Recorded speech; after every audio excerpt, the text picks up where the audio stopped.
Hey there. This is Monday, Moin Day on Lunch Therapy, and Hello, everyone. I am the Bat. what do you know? So nice to see you. I see so many wonderful, familiar faces out there, and I am just glad to be here. Thank you, Joel, for having me on Lunch Therapy. No problem at all. It's great to Appreciate have it. you. Yeah. So it's so great to see you all. Thanks for coming to my place. I am the Bat. For those of you who are afraid of me, Joel and I are friends. Yeah. Joel pretends to be afraid sometimes, but you know, he's not really afraid of me. No. He talks about so many other animals, you know, like rodents. Why do you like rodents so much, Joel? Well, I don't know. They're cute. You're a No, rodent, right? I'm not a rodent. Well, you're not? I'm a bat. We Well- bats are not, we're closer related to humans than to rodents. Wow, that's Not weird. that I have anything against rodents. I mean, the capybara, I've got a lot of love for the capybara. They're giant pumpkin-eating rodents. Yeah, I've got a And the picture. marmot, you talked about the marmot. I had a friend who was a groundhog, so much fun for a while, but they're so nervous. The little chubby guys, they're like prairie dogs, always looking, sometimes yelling, ee, ee, ee, ee, ee. Yeah. It's kind of scary, you know, it makes you a little bit nervous. So, you know, they make, you know, loud noises like that, kind of make me crazy. Because I use my sonar so much, you know, that's what I use. Even though I'm not blind, some people think bats are blind, and bats most were of us see very well, sometimes better than you. It's weird. Yeah. But anyway, we're not rodents. No. You know, and we're probably closer related to horses and bears and even trash pandas. And, you know, we have the Trash Panda. You have the Trash Panda Comedy Club, right? Yes. You own that, right? Right. Yes. So I don't know why you don't have any trash pandas come in. I've got a lot of raccoon friends.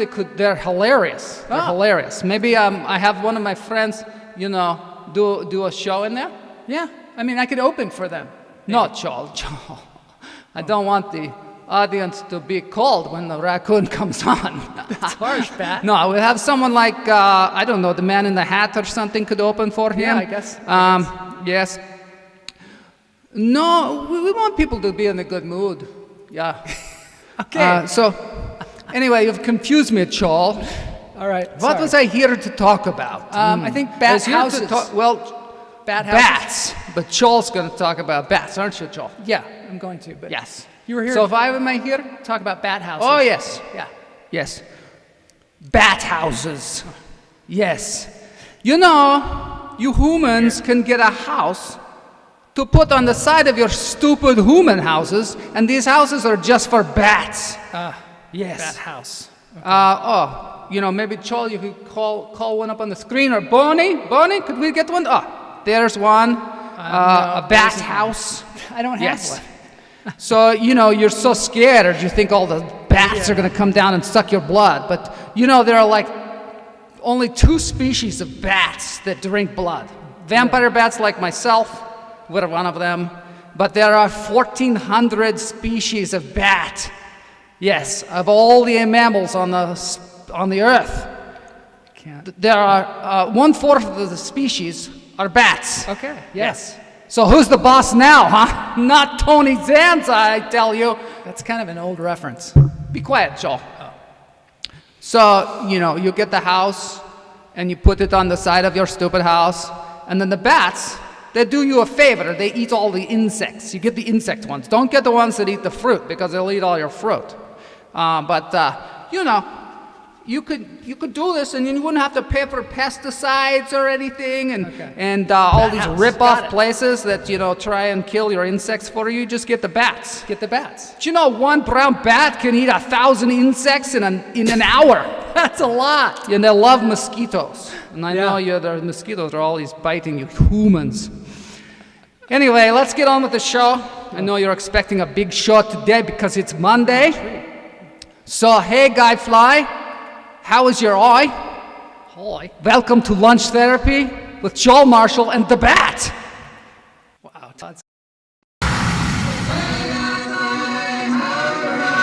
I'm gonna get myself a modem. I'm gonna get myself a modem. I'm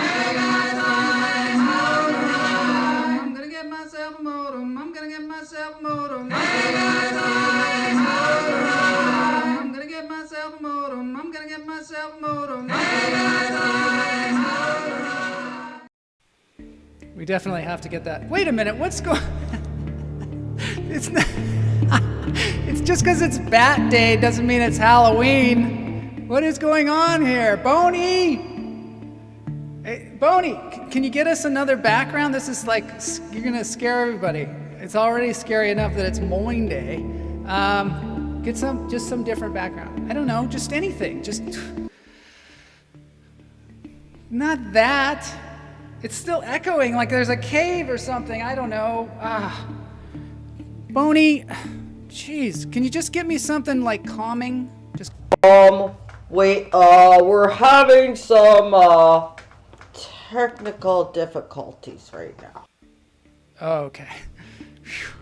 All right. So this is better. This is Moose Lodge. No, it says up there that this is last Thursday, but last Thursday, I think it was snowing up there. Now it's gotten a lot calmer. I see if I can get some background with the snow. Just, I think it's the last snow. Probably, let's just say, last snow of the season. Yeah, I thought I had it, but I don't have it.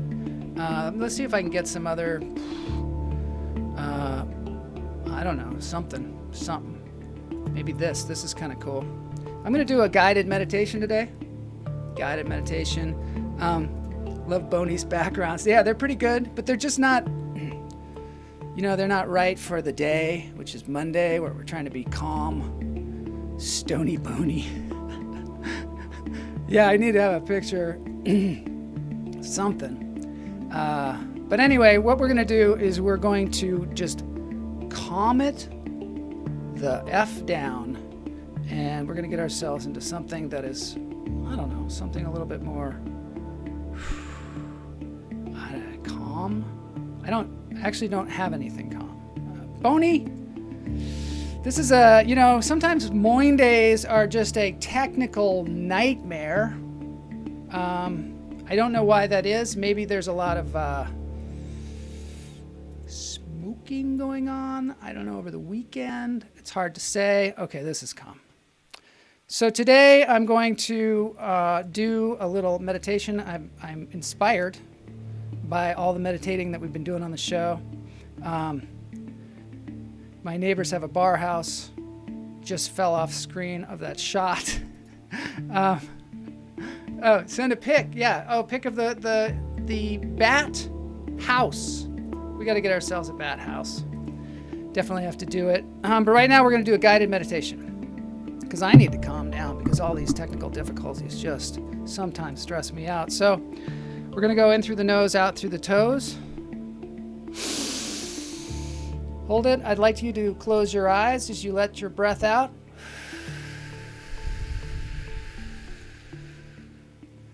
Now with your eyes closed, I'd like you to imagine that you are inside of your head and you are seeing a glowing ball of sunshine. And it's radiating out of your head. And you're just looking at it and you're soaking that in. And you take this radiant ball of sunshine and it gets in the elevator and it presses the down button in through the nose, out through the toes. And it goes down in this elevator, and the elevator goes down, down, down to where your heart is. Let it go. And you get down to that place in your chest where your heart lives. Your heart is beating, and the door is open, and that ball of light shines out of the doors of that elevator onto your heart. And the ball of sunshine goes out into the middle of your body and spreads that light throughout your entire body. You can feel it from your head down to your toes, in through the nose, out through the toes. Hold it. Let it go. Feel that those rays of sunshine permeating through your body on this beautiful Monday afternoon. And the sun gets back into the elevator, goes on up to your head, and now it goes on up and the doors open, and now the sun is shining through your skull and out into the world and down into your toes, and that is your guided meditation for lunch therapy. Monday, in through the nose, out through the toes. Hold it. Let it go.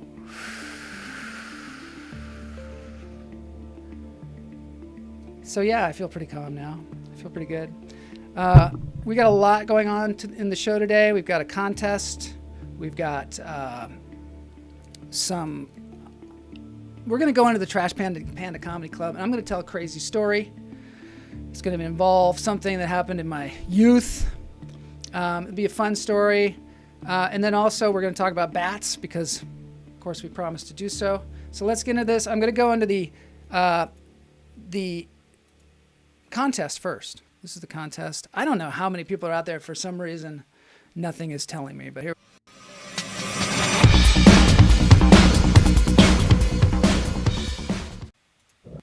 Okay, so here we are with the contest for lunch therapy on Monday. Yeah, there's going to be some comedy in the Trash Panda Comedy Club. So the first question I have for y'all is last Friday we had beautiful manta rays on the show, which was so great. We had Martina Wing on here, and she told us all about manta rays. But one of the things that we never said is what is a group of manta rays called? I think, we solved the other problem. I don't think manta rays eat pumpkins. But 100 million. Inconceivable. So does anybody know what a group of manta rays is called? And I'm stalling y'all because it takes a little time for the answers to come in. Pod, Heather, my sister-in-law, says pod. That's a pretty good one. That's actually the answer to dolphins. Dolphins are called a pod. A flight. You're getting closer, Danielle. Much closer. A flock. I like it.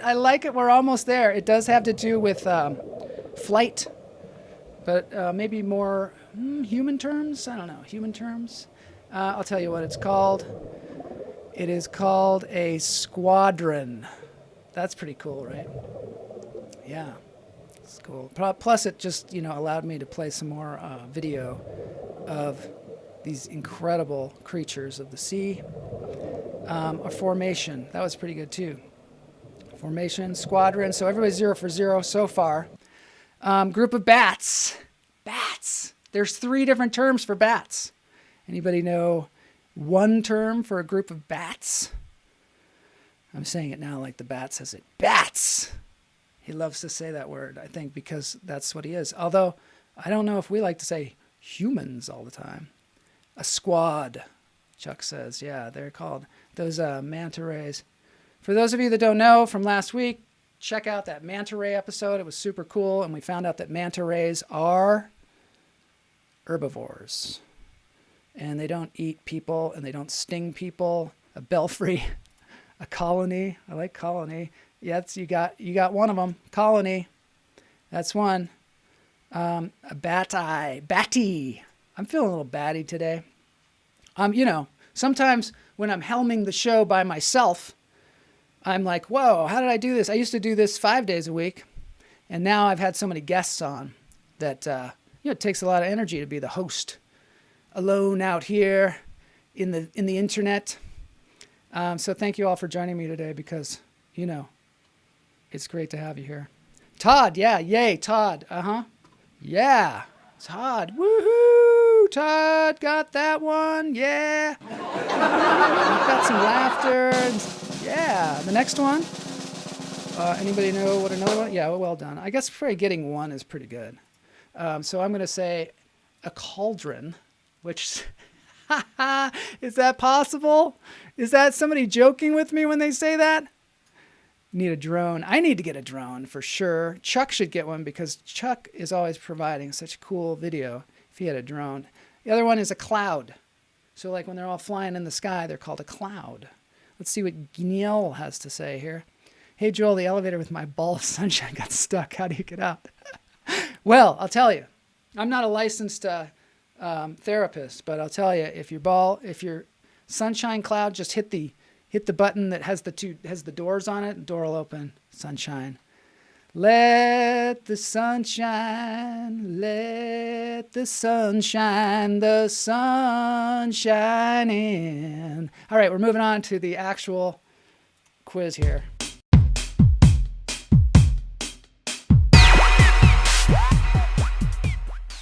Okay, so this is the quiz. It's called Rock Stars in Drag. And a while back, I dressed up like Gertrude. It just so happens it was on the day when they were storming the Capitol, so it was kind of bad timing. I was just dressed like Gertrude. All these people were storming the Capitol. I'm sure I'm on some kind of list for dressing up funny on that day. But I had no idea what was going on. I had no idea. Age of Aquarius, exactly. This is the dawning of the age of Aquarius. Who knew there'd be so much singing on the show today? I didn't. So next, there's me dressed as Gertrude, dressed in drag, essentially, as Gertrude was. And now it made me think, hey, rock stars dressed in drag. Kurt Cobain, here he is, dressed like Gertrude. And I thought, hey, he must be really influenced by Gertrude. And it's true. Oh, Kamala kept running back and forth, she's saying, on that day. Yeah, it was a crazy day. It was a crazy day. There was nothing I could have done from here. But anyways, weird day. Debating whether to break into the show. Yeah, and Todd Lee was on the show that day, too. And we were just, talking away. We knew something was going on. But, the show must go on, right? The show must go on. So Kurt Cobain, here he is in the show, dressed as Gertrude. But I realized a lot of rockers, in fact, most rockers of the 70s and 80s, at some point dressed in drag. So that's the quiz today. I don't know how far we'll get into this. There's a lot of them. So here's the first one. It's pretty easy. And while we're waiting for the votes to come in or the guesses to come in, I'm going to show you a guy walking with a dinosaur because, we need to have something to do while we're waiting for the votes to come in. Oh, no. Oh, man. Mick Jagger. Kurt. Oh, yeah, you're talking about Kurt Cobain when you were saying that. Yep. Mm-hmm. That's what's that song? What is that song you were talking about, Chuck?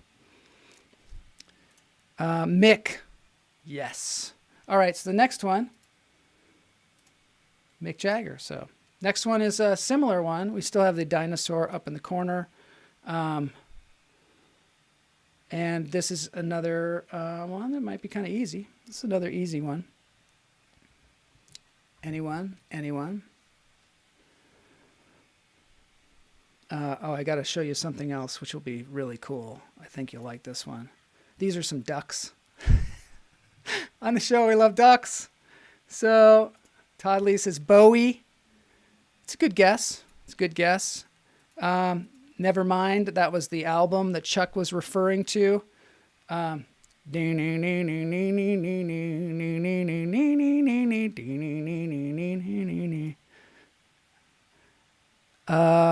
Dylan. It's hard to see this guy because he's small. Keith. Thank you, Chuck. Appreciate that. Quite ugly as a woman. You know, beauty is in the eye of the beholder. Yes, that's Keith Richards. All right, we're done with the Stones for a little while. This one. Kamala thinks Keith is quite ugly as well. But this guy, the guy in the middle, I'm not sure who the guy on the left is. Maybe you can tell me. UW.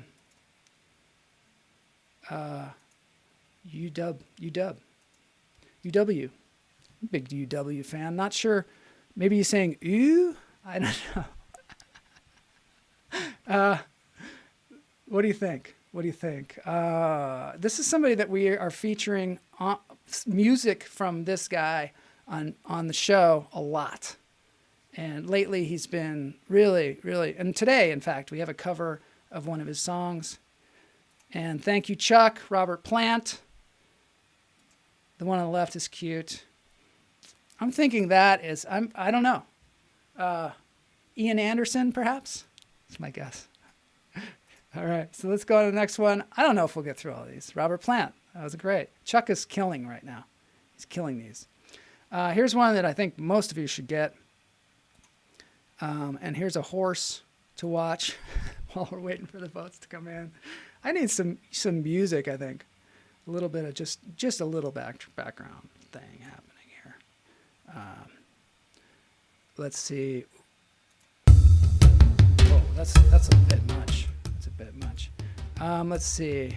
Led Zeppelin. Yeah, Robert. We're gonna have some. We got to get to our story here today. Who the hell is that? Kamala says. Danielle says JP Patches. Eduardo. Our friend Eduardo does look a little like that. You don't know? I thought this would be the easy one.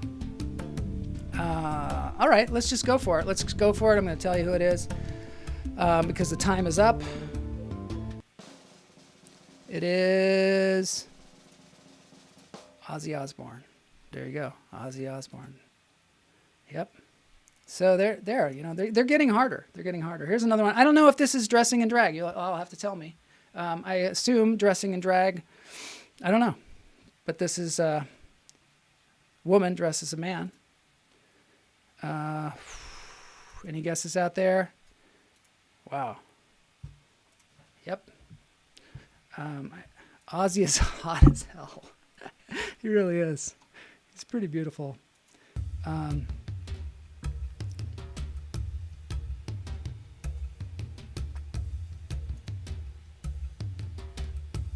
Annie Lennox, thank you very much. Annie Lennox of the Eurythmics. Here's one more.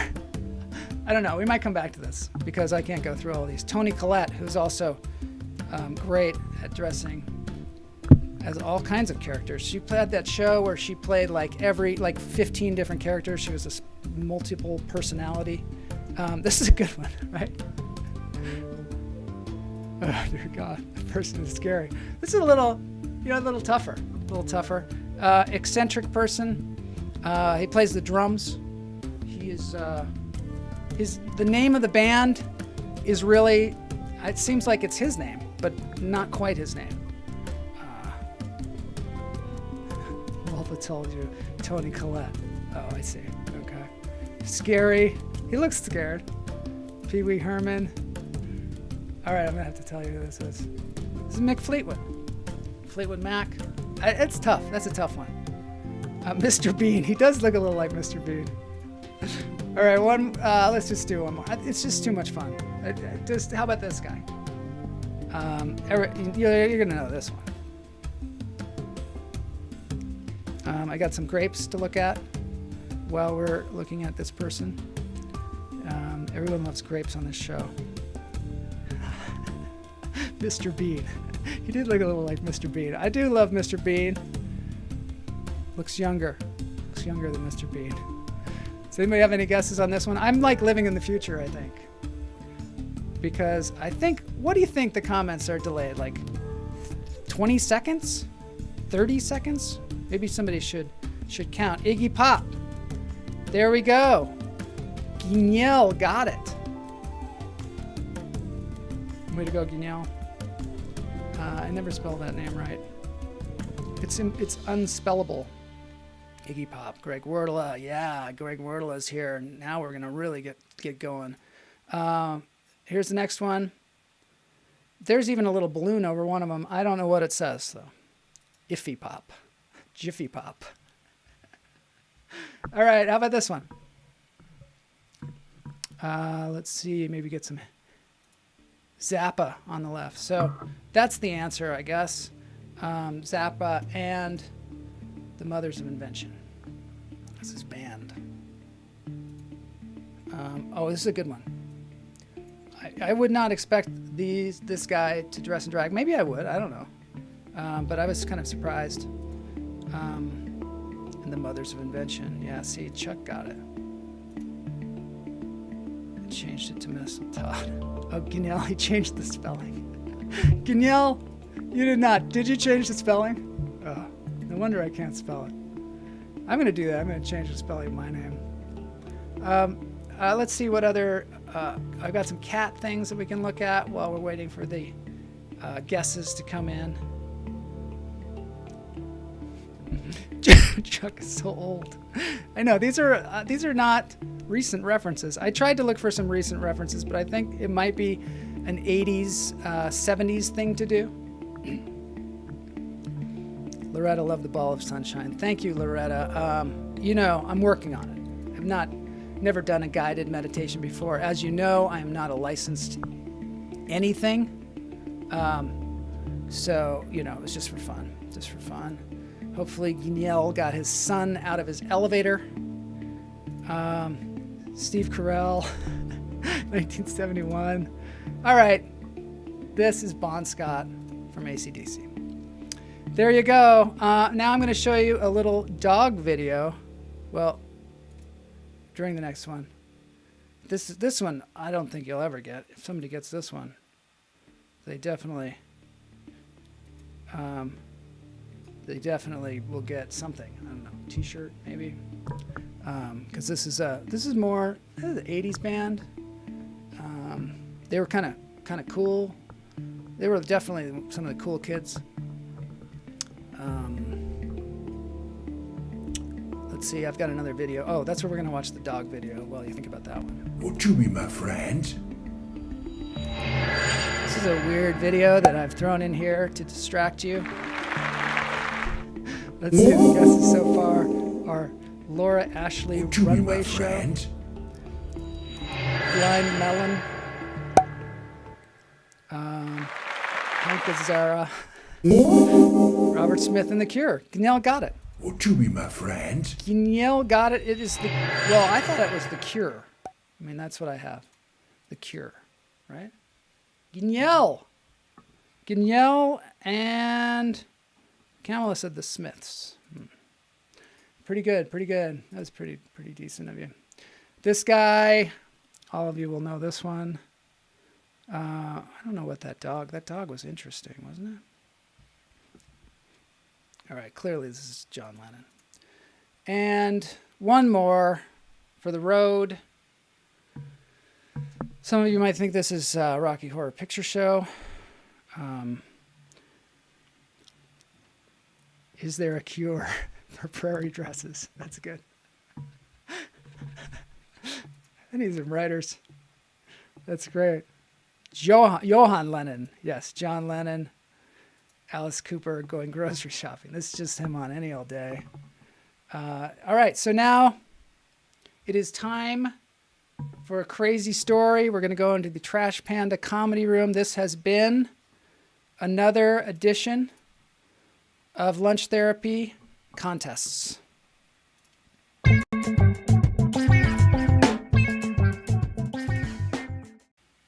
All right.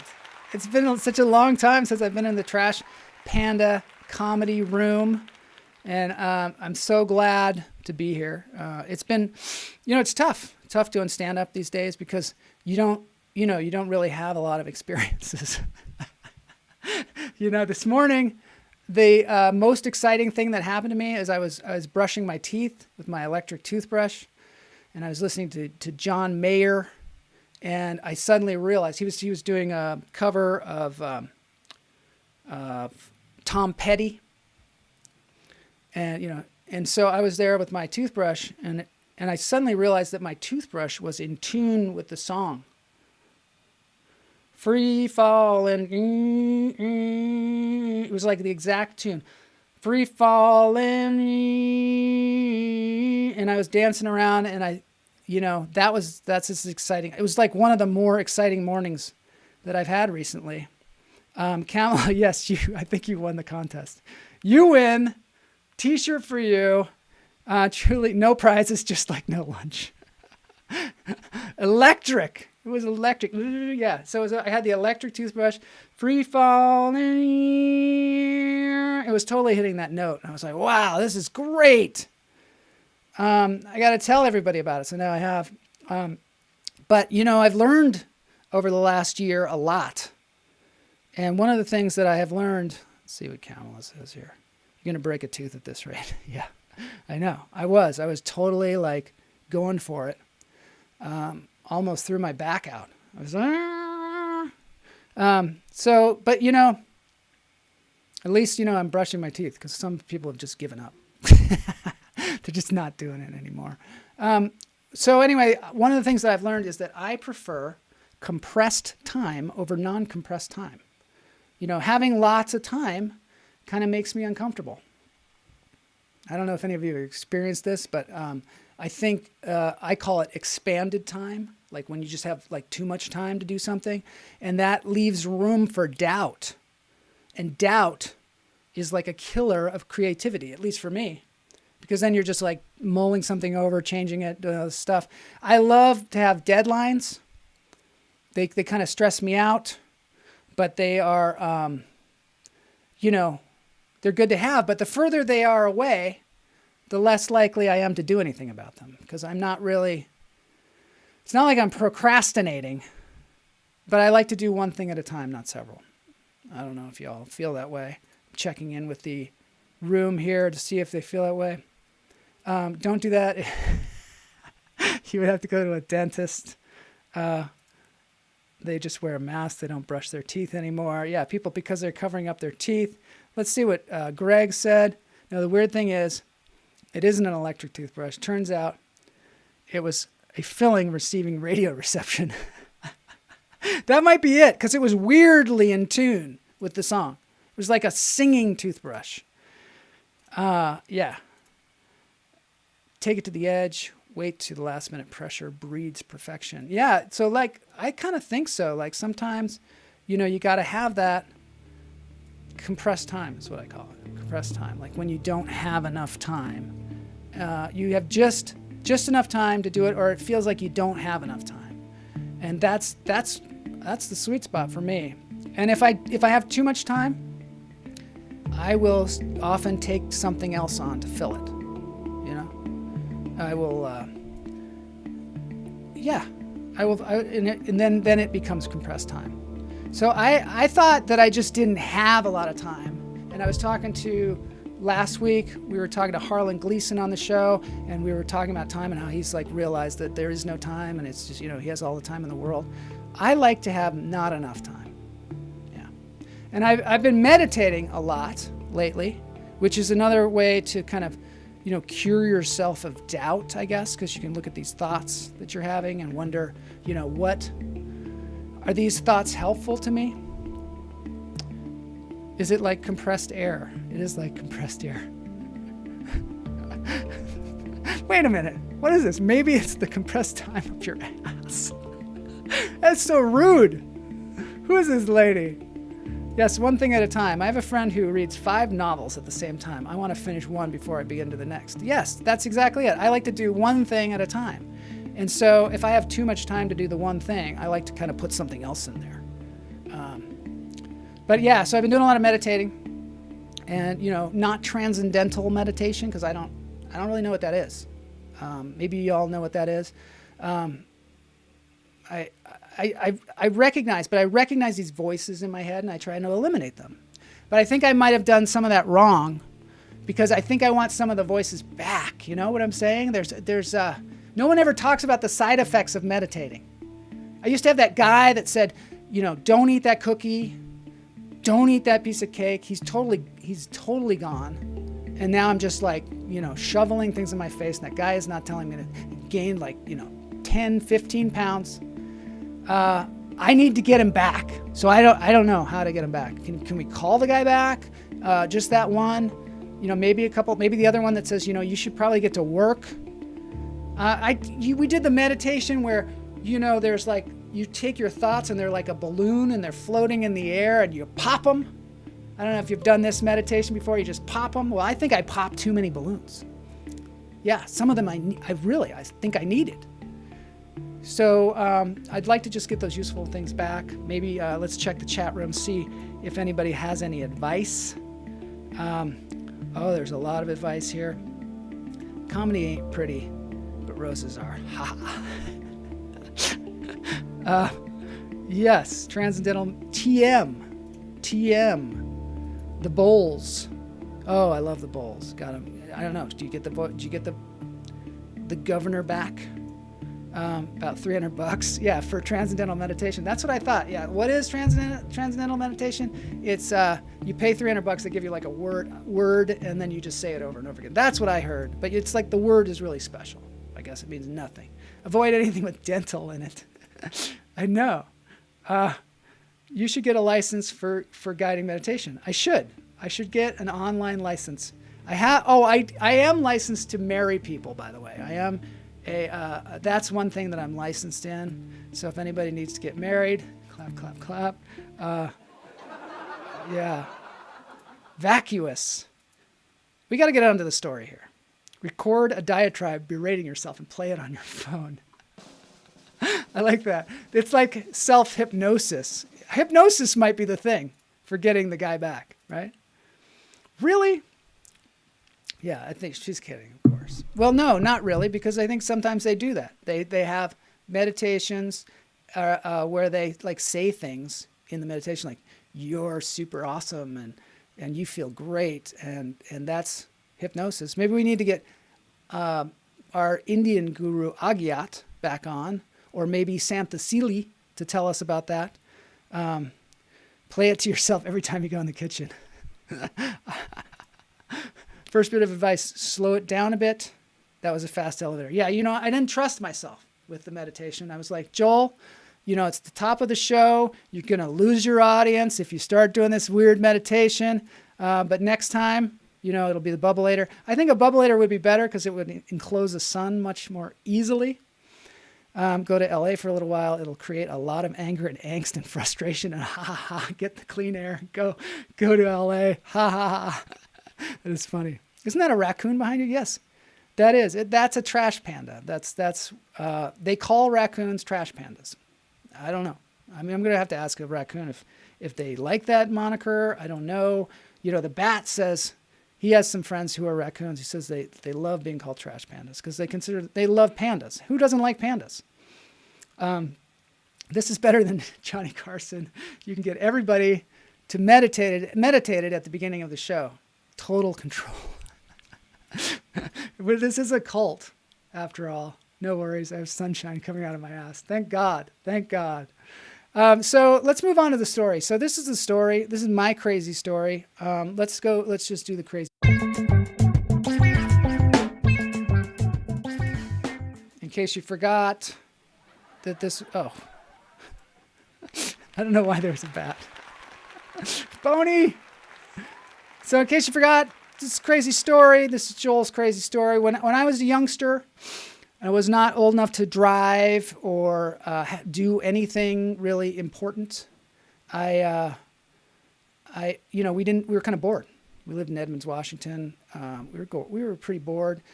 So what we did is we'd look for things to do, places to go, stuff to do.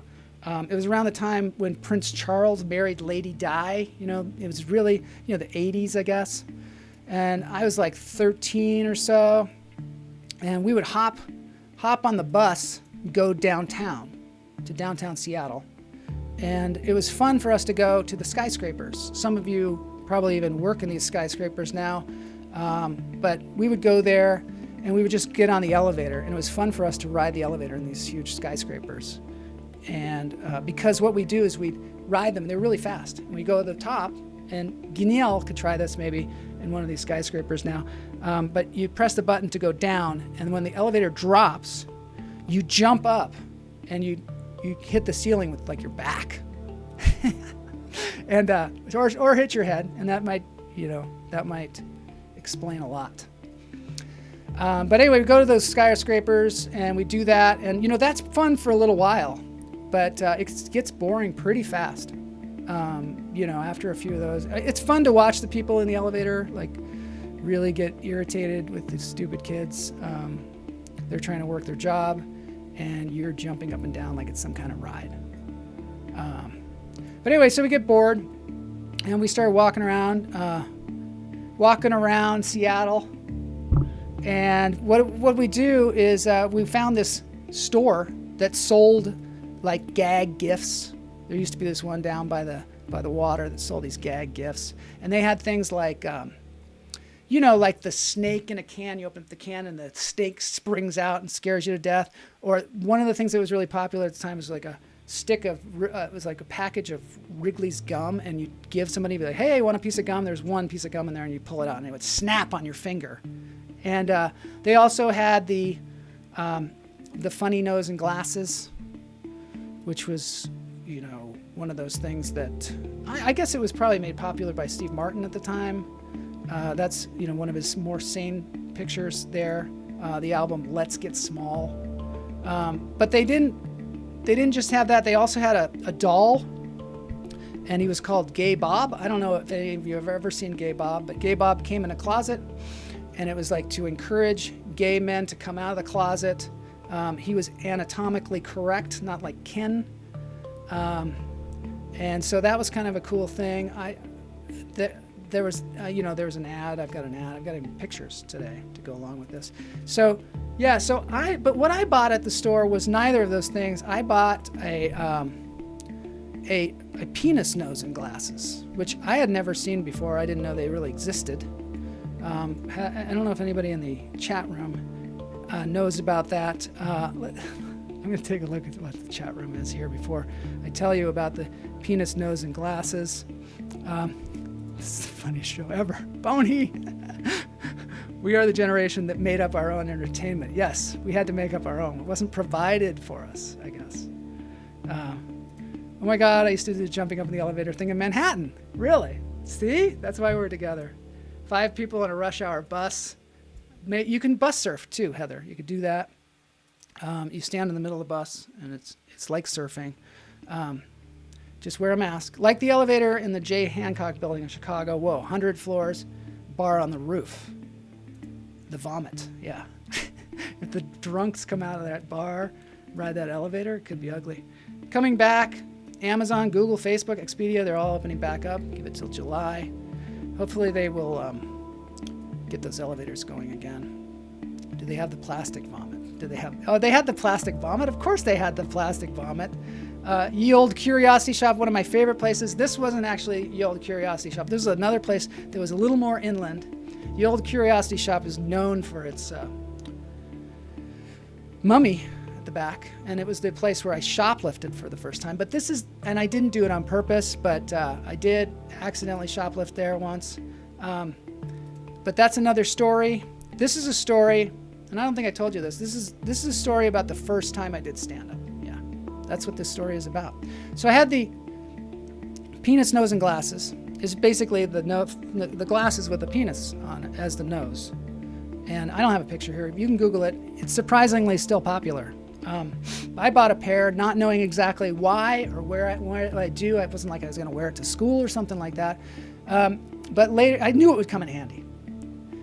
So later on, we were walking in Pioneer Square, and we came upon Doc Maynard's bar, which is like, we were kids, 12, 13 years old, something like that. Me and Paul Barbano and Rob Thal, I think. And now, many of you know that Doc Maynard's is the bar where you wait to do a tour of Underground Seattle. Underground Seattle is, the tour is called some Bill Speidel's Underground Tour. But Doc Maynard's is where you wait for it. And what is Underground Seattle? Well, I'll tell you. Some people don't know. I didn't know at the time. The only thing I really knew about it was I knew that it was on Scooby-Doo. There was an episode of Scooby-Doo, and they went to Underground Seattle, and that was the first I really heard of it. Eric Gottschalk is here. So glad to see him. Archie McPhee's. Shrunken Heads. Oh, yeah, they had Shrunken Heads at the Curiosity Shop. It's great to see Eric Gottschalk. Eric Gottschalk I went to elementary school, high school with. It's just awesome to see him here. He is also a performer. That elevator in Hancock Tower dropped 50 floors with people in it a few years ago. True story. Must be too many people jumping. That's, Todd's an expert on those things. He's probably built his share of elevators. Yikes, that's awful. It is awful.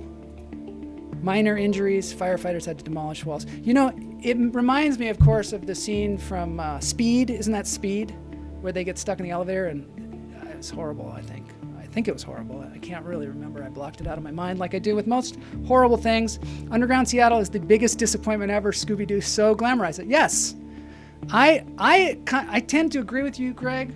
I want to support the local businesses in Seattle, but I was a bit disappointed at the time when I went. So we went on the tour.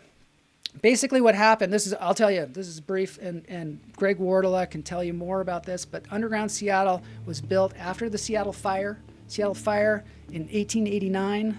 I think it was like June of 1889. It, burned down a large portion of Seattle. And that was okay, though, because Seattle was built where there were just tons of floods, and some people actually died drowning in the streets, that there was so much water. That's what they told us on the tour, anyway. That was one of the things I remembered from the tour. So the city had to be rebuilt after the fire, and they decided, hey, let's build the streets up higher. So what they did is they built these walls, these tall walls on either side of the street. In front of the stores, they left a little space for a sidewalk, and then there was the storefront. And then there were these huge walls. This seems so ridiculous to me, but that's what they did. And they built these tall walls, and then they allowed stuff to fill that in. They did some kind of thing where they channeled mud into there or something, and it raised up like a floor. That's where the street was up high. And then people would walk on these sidewalks in front of the storefronts, and they had to climb ladders to get up to the street. This seems like an unbelievable story, but that's what happened. And so the storefronts, they were like, well, we'll just do our fancy stuff on the second floor because that's where the street is. And then eventually they covered these walkways on the sides of the street, and people walked up on top, but then people still walked down below. And so we're going on this tour, and they're telling us this crazy story about Underground Seattle, which seems unbelievable. There's a picture of the Seattle Fire so that we know that happened. The tour, I don't know. Here's a picture from the tour. It was kind of like going in somebody's basement. You expected there'd be like a whole city down there, and there'd be, I don't know, some places to eat or something. Apparently, let's see what Eric Gottschalk says. Pioneer Square and Sodo are basically marshal land, right? Marshland. I was going to say Marshall Land. It's like my place. Yeah, it's marshland, right? I mean, basically, there was kind of tidal water that would come in there. Drowning in the streets. Sounds like a very Seattle song instead of dancing. So I'm on the tour. Actually, old tide flats. Thank you. There's something. There's something. That's why that part of Seattle is going to liquefy during an earthquake. It's going to be rad. It sounds terrible, doesn't it? I mean, if it's built up like that. Basically on marshland, yeah. like the catacombs of Old Town in Chicago. Yeah, you know, I mean, I think a lot of cities might have these weird things like this. Zoinks. I just got to see. Danielle said zoinks. Tour isn't meant for locals. Cruise tours love it. They love it. Oh, the cruises that come in. Yeah, so anyway, it's kind of a smelly picnic down there. And so I'm walking around, and, you know, Paul and Rob and I are just, you know, we're kind of standing in the back, and the tour guide is showing us stuff, like weird stuff, because I guess that lower part became like flop houses and brothels and gambling places and places where people were, I don't know, during Prohibition were boozing it up or whatever. So it was a lot of crime, a lot of gambling going on down there. And they're telling about all this stuff. And then there was like, at one point, there's these places where you could see up to the sidewalk. And it was, I don't know if I have that, but there was a toilet and a sink. But yeah, there's this grid where you look up. And apparently what would happen is the men would hang out down there because the women would be walking on the sidewalk up above, and they would look up their dresses. They'd stand down there and just look. You know, people were like, why are all these guys hanging out down there? Well, they were hanging out down there to look up the dresses of the women that walked over the grid there. And so that was a weird story. And then he said that the prostitutes got smart to this, so they would put price tags on the bottoms of their shoes. And I kind of thought, this doesn't, I don't know if this is true. He's spinning some yarns here. But he kept asking the crowd, do you have any jokes? Does anybody have a joke? He kept asking over and over again, does anybody have a joke? Does anybody have a joke? And I was starting to think, I got to tell this guy a joke. And, you know, I'm feeling around at the funny nose and glasses in my pocket. And it's not a funny nose and glasses. It's funny something else in glasses. So I'm standing back there, and finally, at the end of the tour, we're about to go to the gift shop. Paul Urbano's kind of nudging me, going, you should tell your joke, Joel. You should tell your joke. Tell him you got a joke. And finally, he said, does anybody have a joke? And I said, I've got a joke. And I'm just like this little kid. I got a joke. Pull out the funny nose and glass. Everybody turns and looks at me. I didn't realize. I thought it was going to be like I'd just tell this joke in the back of the group.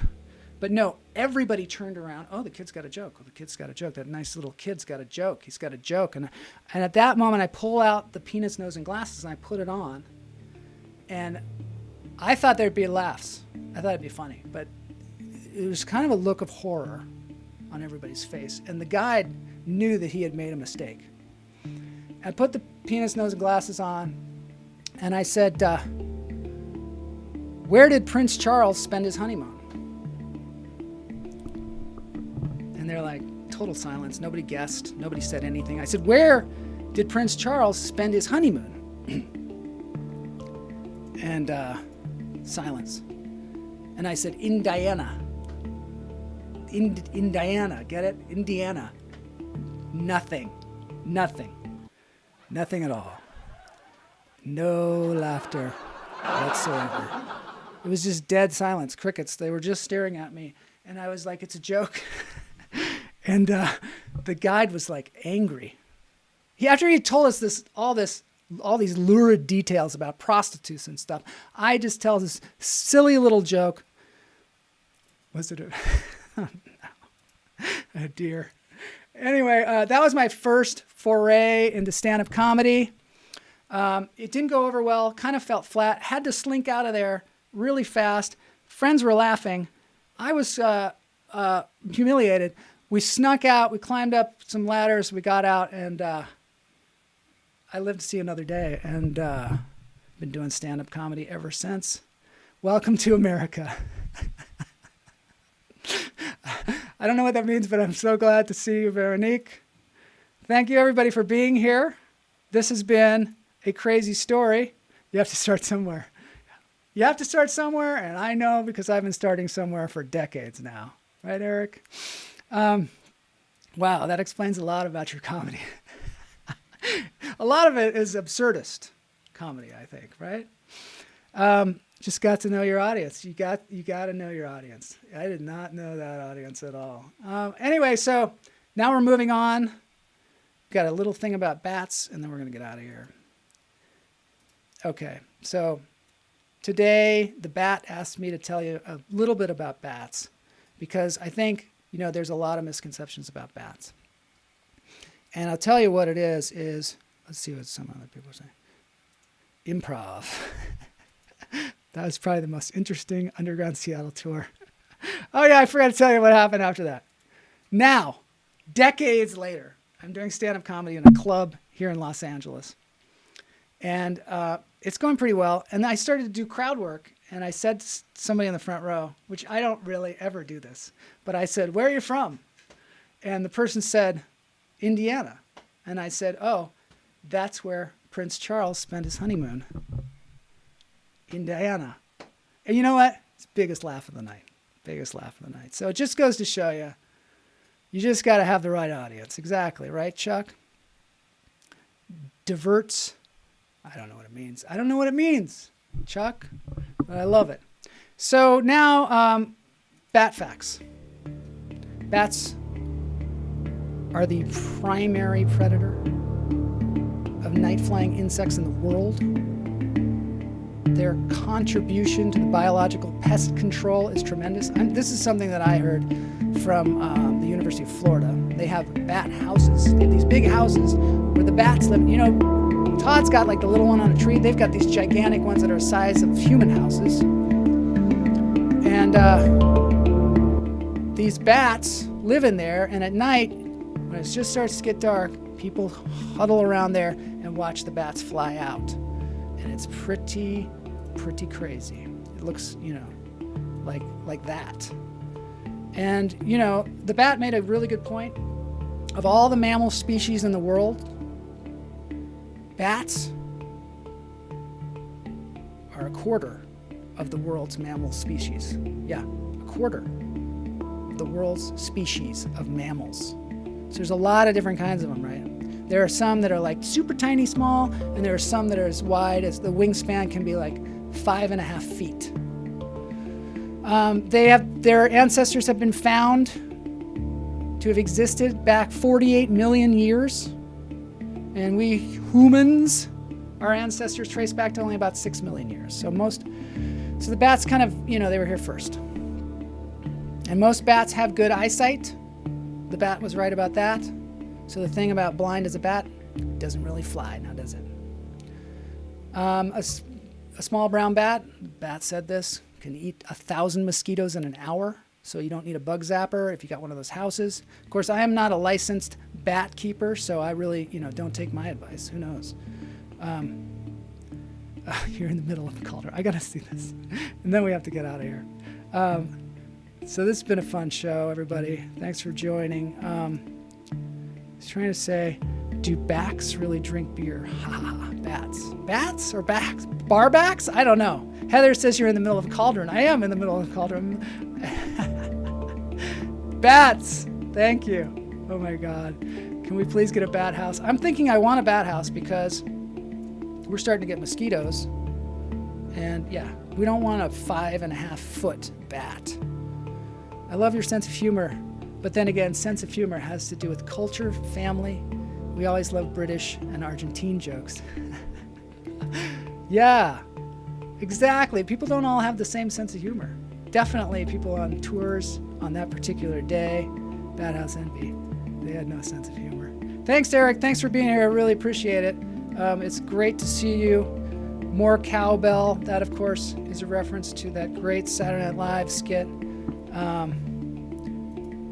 Yes. Anyway, let's move on to the dance break. Dance them if you got them. We got a great cover of another Led Zeppelin song. So let's...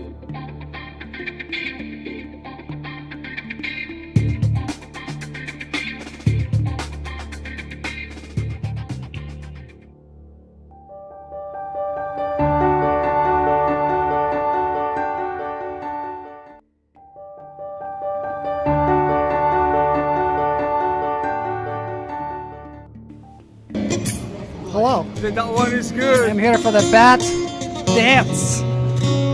This guy is really fantastic. I don't know who he is. He is just a guy singing in the streets. It's on a YouTube channel. It's called London Sweet Home Alabama. It's kind of a weird name. London, Sweet Home Alabama. I don't know what that means, but it's fun. It's a fun thing. Thank you, Joel, for all the bat facts. I'll try to be quiet because. So right now he plays the rain song, but he's kind of warming up. I'll shut up. I'm shutting up. Let's take a look at some of the comments. Going to California, yeah. That one is a lot better.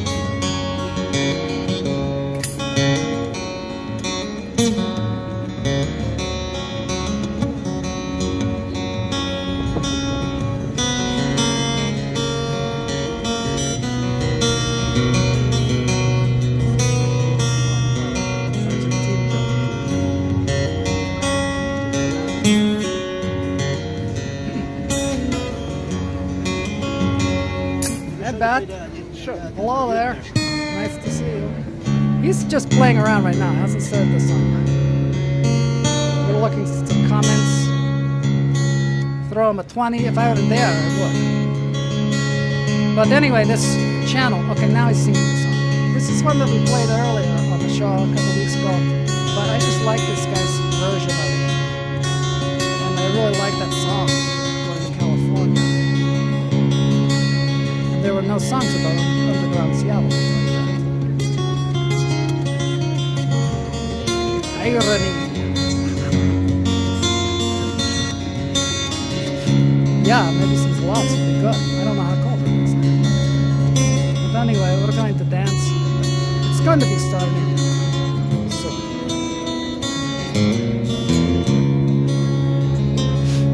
This is terrible. Don't say that. Chaw is just lurking nearby. It's gonna sing soon. I know, we're going a little bit over time today. I thought this was going to be a show that was like a half an hour. But for some reason, it's got a little long. But you know, time isn't real, as Harlan Gleason says. I like to go up there and bring my keyboard with my iPhone, my JBL, and my Wi-Fi speaker, and Bluetooth, and kick back and jam out with this shit. Yes, I like that too. Smoke my stuff and run. Heather's come to tell the All children. my wine. Okay, here we go. Now I'm shutting up. Made up my mind to make any start. I'm going to California with a naked in my heart. Someone told me there's a girl out there with long hair, eyes and flowers in her hair.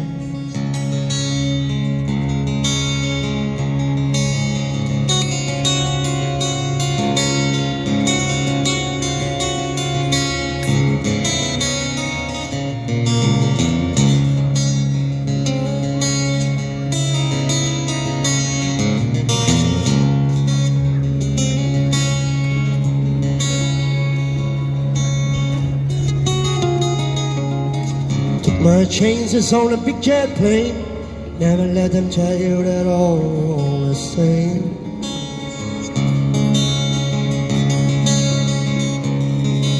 The sea was red and the sky was grey, and I wonder how tomorrow will never fall off today. People are so weird. Disgusting. The mountains and the canyons started to tremble and to shake as the children of the sun began to awake. Defies gravity. That's my head. It's amazing. All, we all do. It's fun, for God's sakes. Always defying gravity. Always fun.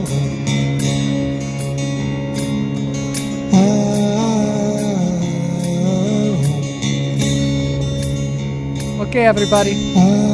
Thank you for joining us here on Lunch Therapy. On behalf of Joel and Bonnie, and the London, Sweet Home Alabama, and the Underground Seattle. We'll see you all on Wednesday for some surprises.